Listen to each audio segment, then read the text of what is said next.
This is a clip from one of our recent live streams. We stream live every Tuesday at 7 p.m. Central Standard Time. As a reminder, this is our second channel, Fish the Moment Live. Our main channel, Fish the Moment, is where we have all of our highly edited YouTube content. We spend 30 to 40 hours a week producing one YouTube video that's posted on the Fish the Moment channel every Friday at 7 a.m. Central Standard Time. These videos include on-the-water footage of us actually fishing, as well as detailed instruction on how to use electronics, fish offshore, and a lot of other great information. Make sure to check out the Fish the Moment channel if you enjoy the content on this channel. I want to jump to the second thing though, Randy, here. A second mistake we see a lot of guys make in practice. And this is, for me, I feel like the most egregious mistake, the biggest mistake that you can make, and that is not covering enough water in practice. This is massive. The thing that I've found just for my own personal fishing consistently, especially now that I'm filming a lot and you're fishing 2 days a week, is that the section of the lake that you're fishing is far more important a lot of times than the bait, the retrieve, anything like that. So for example, I got Lake Dardanelle pulled up here. You could do this on any lake. But just looking at the Illinois Bayou area, I know that there are days on the Illinois Bayou where I can break this body of water up into several different sections. So you could break it up here maybe to the mouth of the bayou. Then you could break it up into another section where you got the Mill Creek area, you got this zone. You then have the Ouida Bay area over here. This is a whole nother section. And you could break this up into 4 sections, for example. And I see a lot of times guys will get caught up in the fact that there's 4 sections here, and they're going to try to fish everything in all of these sections, and they're going to try to cover this all. Well, what I find is that I might spend 2 hours of my practice day in Illinois Bayou for a tournament. I'll then spend an hour in Dardanelle Bay, maybe 2 hours in Delaware Bay, and then maybe the rest of my time up in Piney Bay. And I'm going to actually try to cover not just these 4 sections in this creek. I'm going to cover this whole area here. I'm then going to cover this whole bay up here. And you're probably wondering, how are you covering all this water? That is so much water to cover in one practice day. Well, the reason I'm able to cover all of these different zones in one practice period is that I'm not fishing everything in every single zone.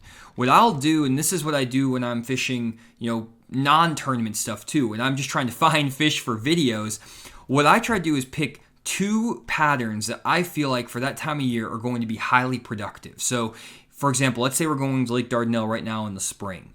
I know that in the spring, I can probably catch some fish on a swim jig around grass, or I can catch them flipping a tube or some sort of slower creature bait around some rock, 45-degree rock banks or some riprap. Those are really good patterns in the spring on Dardanelle. So what I'll do is I will sample maybe one bank from this section, or one bank or maybe 2 banks in this section, spend 5 minutes fishing them in this section of this creek, and I will try to fish maybe 2 grassy stretches, 2 rocky stretches for 5 minutes. I'll spend 20 minutes maybe fishing this section. I'll then spend 20 minutes checking that in this section. So I'll run 2 grassy stretches for 5 minutes, not running like 100 yards of them, just run like 30, 40 yards of the best looking grass, 30, 40 yards of the best looking riprap. If I don't get bit there, I'm now going to run to this next section over here, spend maybe 20, 30 minutes. And overall, if I spend 30 minutes in each of these sections, it takes me 2 hours to fish the entirety of Illinois Bayou. Now, I might not know exactly what is happening. I might not know all the stretches and all the key areas, but if you get in a good section of the lake, you're going to start getting bit pretty quick. It's not going to take a long time to get bit. And I find that there's usually, in Illinois Bayou alone, there's usually going to be one of these 4 sections that's going to get you more bites over any other section, depending on the season. Now, if I go back in here, maybe if we're fishing in the winter, instead of fishing a swim jig and a tube, I might be going back in the strip pits back in here and spending 20 minutes fishing one of these strip pits with a jerkbait and an Alabama rig. And then there's 2 more strip pits if I want to check those out. Or if it's the summer, I might be out here fishing Main River ledges, and I might be fishing brush piles and then trying to fish some shell beds if I can find them, or whatever it is.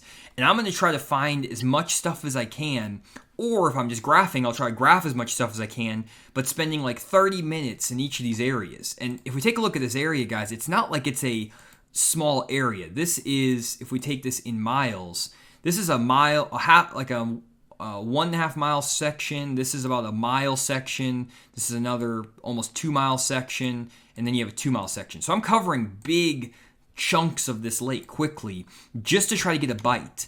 And then what I'll find is that I'll go back into Dardanelle Bay and I'll do all this until I start getting bit consistently with what I'm doing, or at least getting 1 or 2 good bites. Then once I get 1 or 2 good bites, I'm going to try to find as many areas that are similar. So let's say, for example, I roll up here and I roll into Newton Bay and I fish down this short stretch of riprap right here, flipping a tube against the riprap, and I catch a 3.5 to 4 pounder. Well, I'm not going to waste my time fishing all of the other riprap in here. I'm just going to know, okay, there's riprap here, there's riprap down these banks. If I don't know the lake, I'll go find it. And I'll go find all the riprap stretches, spend 10, 15 minutes locating it all. Then I go to the next section and I keep going. And I'm trying to find 2 of these micro sections in these creeks that I can have confidence in. If I can find 2 of these 1 mile sections, whether it's in any of these bays or up in here, and I get 1 pattern there, I now have 2 things to do in the tournament day. I can flip all the riprap in this section of Illinois Bayou, and maybe the other thing I figure out is that I can catch them on a swim jig in the main part here on Piney Bay. And in 8 hours, you're going to be running around, you're going to be burning a lot of gas, you're going to be fishing quick, but I'm not trying to see if I can get bit on every single riprap bank. I'm trying to see what water looks good. And even sometimes, Randy, I'm sure you have this happen too, you get back in an area and it just looks right. You see the shatter kicking. Things are just happening. And I might not even get bit in there, but I might just go fish it the tournament day just because it looks good. It just looks like everything is happening. And that's just from instinct. But the more water you cover, the more, 1, you can eliminate water, 2, you can see where all the fishing pressure is, and 3, you can see if there's something weird developing, like maybe there's a shad spawn going on back in this bay that you maybe wouldn't have seen if you didn't go back in there. So there's a lot of advantages of covering a ton of water and not getting caught up in trying to fish every inch of every single bank. If you enjoy our videos and want more help finding bass on your home lake, head to our website, fishthemoment.com, then head to the Lake Breakdowns page. Here we offer lake breakdowns that give you 40 GPS waypoints that you can transfer straight to your fish finder on lakes all across the country. We give you detailed area descriptions, a summary of the lake, and a step-by-step guide on how to download the waypoints to your fish finder. These waypoints are picked out by professional angler Randy Blockett. We have breakdowns on lakes all across the country, broken up by season. If you can't find your lake among the list of lakes available here, we also offer personalized lake breakdowns where you can have your specific lake broken down if it's not already available. Check out our lake breakdowns on fishthemoment.com. What are your thoughts on that, Randy? Well, I think what Johnny's talking about is what I classify or call indicator areas, indicator spots. And one of the things, guys, you really have to get a full grasp of what an indicator area or an indicator spot is. And let me share my screen. I'll show you guys what I'm talking about here. Yeah, while we share that, Randy, one question from T Fish. He says, how do you know when catching one fish is a pattern? A lot of times that has to come from experience. Like for myself, I've fished enough in all these different patterns that when I get bit doing something, I'm pretty confident that I can replicate that just off of past experience. So maybe if you don't know what the patterns are that are good, you don't have the confidence, you maybe need to maybe take a little bit extra time. Randy and I have 15 plus years of, Randy has 30 plus years, I have 15 plus years of fishing experience, and like tournament style fishing experience for myself. Randy has 30 years, even though I was just fishing youth tournaments, but same mentality. You learn how to pick up on that stuff over time. I'm sure some of you guys can understand. Does that make sense to you, Randy, picking up on it?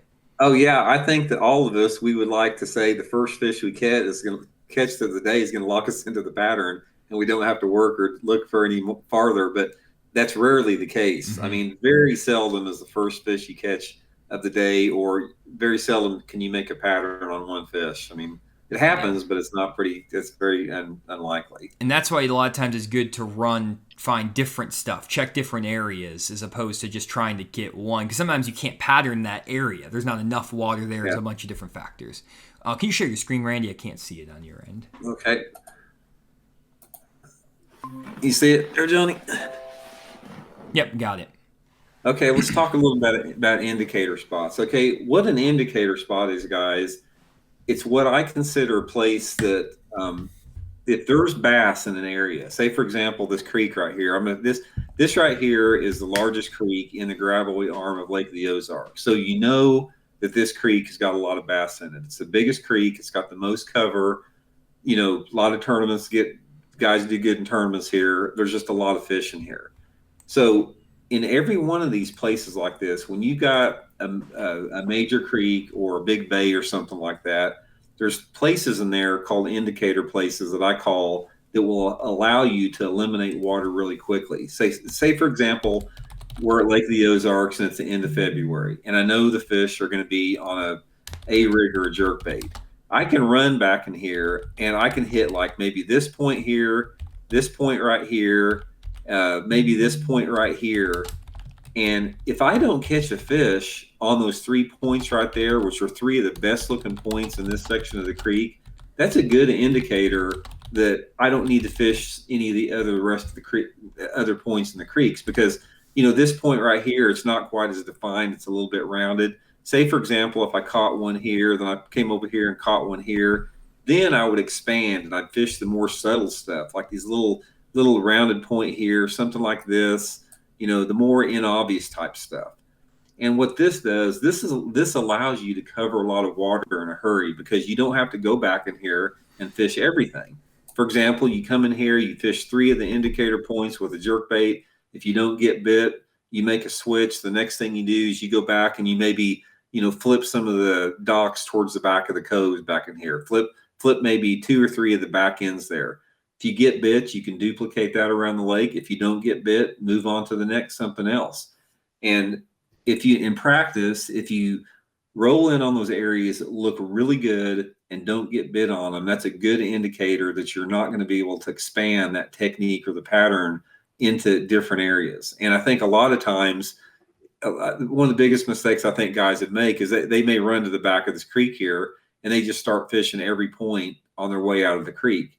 Even if they're not getting bit, they're thinking, okay, well, I'm going to pull up in one point and they're going to be stacked on there. Very seldom does that happen. The bass will tell you if the area is alive or not. And if you've got a good area, whether it be a cove or a creek or whatever, an area that's capable of producing a high finish in the tournament, you're going to get bit on that prime looking stuff. You're not going to roll through that prime looking stuff and not get bit. 99% of the time, I can tell you that. So you're looking for areas that have bass on the obvious stuff, like this type point here, and the more inobvious stuff like this right here. That signifies a really good area. Great stuff. And Randy, one question we had over here from, let's see here, it was from Terry, and I answered on the stream, but basically he asked, will